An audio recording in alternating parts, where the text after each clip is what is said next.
Food Truck Empire Podcast, Episode 13.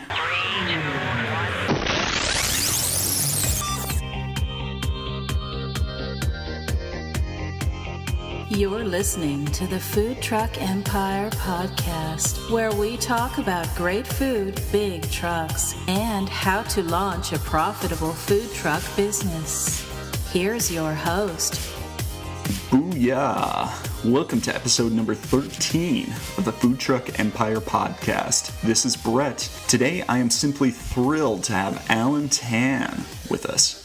Alan is an inspiring entrepreneur that has some extremely creative workarounds to funding his own food truck that will be very eye-opening to our listeners that are struggling with funding. But before we get into the main interview, honestly, I don't have much in terms of news this week, although I am working on a lot of things in the background, both for the subscribers of the Food Truck Empire Podcast and also with the food truck funding project that I'm working on. I really want to be able to get that off the ground within the next couple of months and start building up some steam around that. But for right now, it's basically just head to the grindstone trying to set up all that stuff. So, honestly, that's all I've got for you this week. Let's not waste any more time and dive right into the interview with ME.n.u.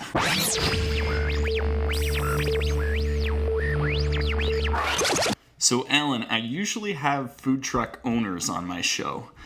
And I know you're not a food truck owner, but you're someone that wants to start their own food truck. Now, the reason I wanted to have you on the show is that you've done all the right things, in my opinion, to set yourself up on the path to owning a truck, even though you don't actually have one yet. And I think your story will be really inspiring to the listeners that want to own their own food truck or restaurant, but just aren't able to afford a truck or whatever the reason that is at this particular point in their life. But obviously, I don't want to give too much about your story away. So, Alan, before we get into the main questions, could you just tell us a little bit about yourself, your background, and what attracted you to the food truck business? So my name's ME.n.u, and I'm starting a food business called ME.n.u, also known as ME.n.u, and I'm hoping to change people's perspective on how they read a menu. So whenever they read a menu, they think of ME.n.u. What attracted me to the food truck business was pretty much watching the Food Network religiously from like high school all the way up to university. And then I pretty much graduated university without knowing what I wanted to do. So I sort of worked the 9 to 5 with my economics degree, and I realized that it wasn't for me, and put all my energy and effort into pursuing my dream, which was to start a food truck like the ones on the Food Network. Very cool. So what would you say was the biggest thing holding you back from starting a food truck after you decided that was the path that you wanted to go down? Having no experience, no capital to fund a food truck, pretty much being in debt from university, having all of those problems coming out of university that other people would have. Yeah, totally. I was right there too, man. Super in debt. Yep. Yeah. So I can relate to how crappy that is. So you decided that you wanted to start a food truck. You said you had no experience. Did you not have any cooking experience? Did you ever work in the food service industry or anything like that? Never. I've never worked in the restaurant. I've washed dishes in a restaurant for like maybe 2 hours, and I think that was the total experience. But all other education would have to come from the television. The pro side to watching a lot of TV, I guess. You can learn about cooking. So you've got no experience. You've got essentially no money to start your own food truck. I would say 99% plus of the people out there would pretty much just give up on their dreams, lie down, decide to do something else. That'd just be too many roadblocks, essentially. But instead of giving up, you decided to travel abroad and actually learn the food truck trade in the trenches by learning from some different street vendors. Can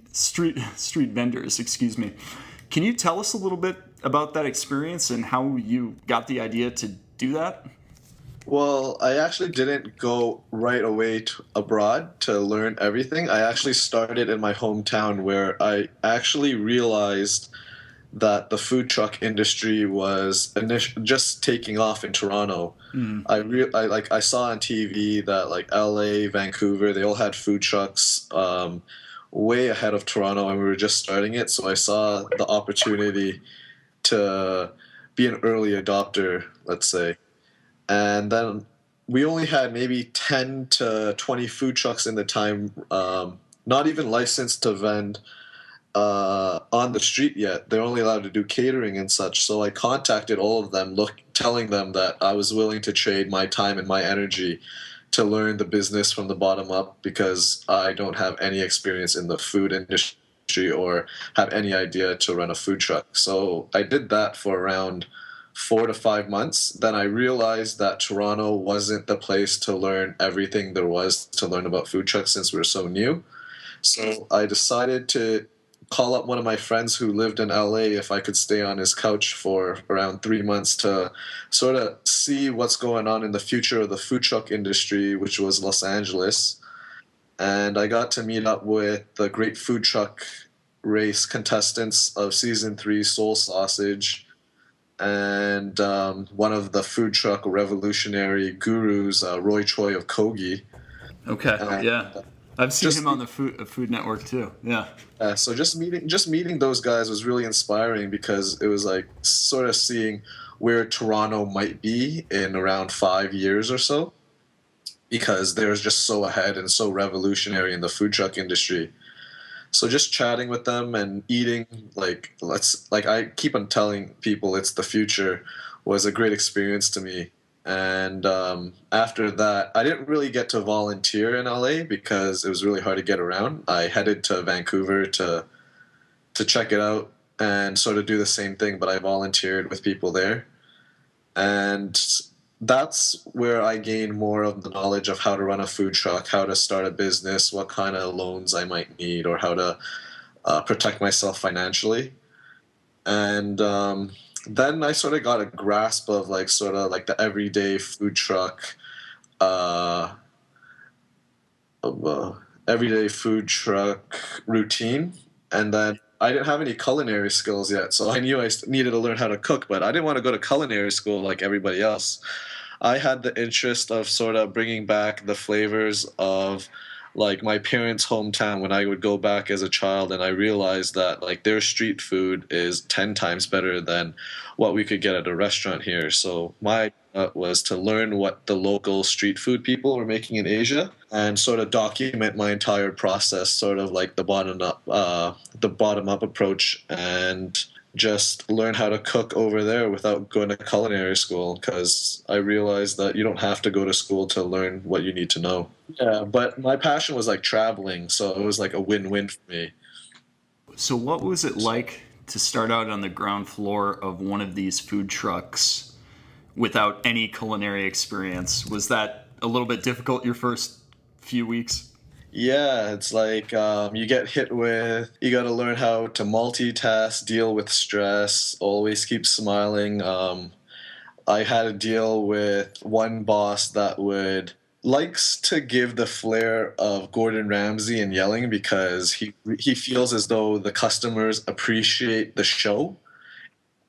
I sort of get that, but at the same point, I'm also a very novice, and like I don't know how to deal with it. So it's just part of the game at that moment. It doesn't. It's not like it's not to hit your ego or anything like that. It's just you have to learn how to adapt to the situation on the fly at the beginning, because without experience, you could definitely be knocked off your feet and sort of be discouraged with all the yelling and the stress and the fast pace of the environment. But you have to realize if you love what you're trying to do, you have to deal with these things. And what did you learn So, about actually operating the business? Because obviously there's a little bit of a difference between, being an employee in a food truck and actually being the owner. What sort of information did you learn from these food truck owners that you were sort of interning for? Did they take the time to kind of teach you those business skills, or? No, I didn't. I wouldn't say that I learned. I might have learned a little bit of tips and tricks along the way. But I sat down with a couple of them to just like you could start this type of food truck, like a gourmet food truck, or one that serves the masses. So we sort of like broke it down in like there's two types of food trucks. Another food truck owner also showed me the daily grind of like how you have to wake up at 6 in the morning to prep, and then after transfer from your commissary to your food truck, and then prepare your food truck, then drive your food truck over, then prepare that, then cut a lot of buns. So I got like real world experience that instilled really good habits for my future because that's what I knew I was getting into. But on the topic of running the business, I sort of studied a lot of food truck blogs, such as probably yours and amongst like the mobilefoodtruck.com or something like that, just to teach you tricks and what other people are talking about. So I did a lot of reading outside of learning from these food truck mentors. Here's what I love about your story so far specifically is one, I feel like anyone can go out in their area and get a job at a food truck. You know what I mean? Like, you don't really need a ton of experience. You don't need any money.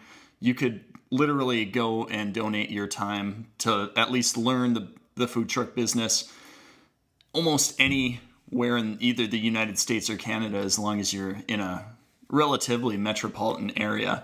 And the second thing that I like about it too is that I'm sure you probably found out really, really fast whether or not you actually liked working in a food truck, which I could see a lot of people, having this vision of, seeing food trucks on TV and Food Network and having it kind of be glamorized, but they've never actually worked in it, so they don't really know what it's like to live the grind day to day and waking up at 6 in the morning, like you were talking about earlier.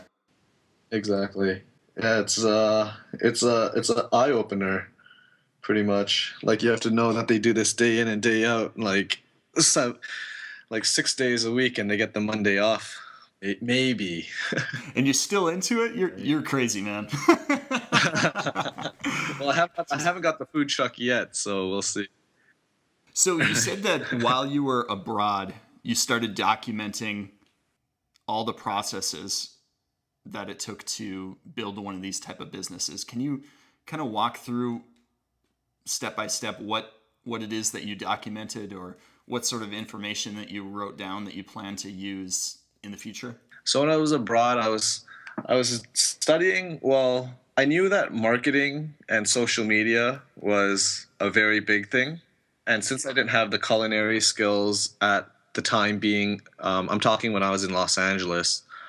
I was sort of understanding the flow. I would sometimes stand outside of the food truck, like near the driver's window, so I could see inside to see how many people were on board, what kind of tasks they were doing, where was the storage, how quickly they were pumping them out, what was each person's duties, and just trying to figure out their whole system. And then I would try to figure that out for another food truck, and I would try to sort of document the entire thing so I would have like a vision of my own for my own business. And when I was abroad in Singapore, Thailand, and Malaysia, I was trying to figure out how their cooking techniques, because some of them I might not be able to communicate or get their story or understand the ingredients, but I could sit there for hours inside the food center just watching these people cook over and over again, not learning from actual hands-on experience, but I was close enough that I was visually seeing how they were doing their job the most efficiently as possible. But I would study a lot of books and take those notes as well, because I know that watching and learning from people are only half of it. There's also tons of knowledge in books that I could have also attained, such as marketing, social media, websites, all of that. So I could focus my 80/20 on pretty much the things that I could do without having a food business at the moment. Are you back in Canada now? Yeah, I got back in Canada around 6 months ago. Okay. And I think that I've seen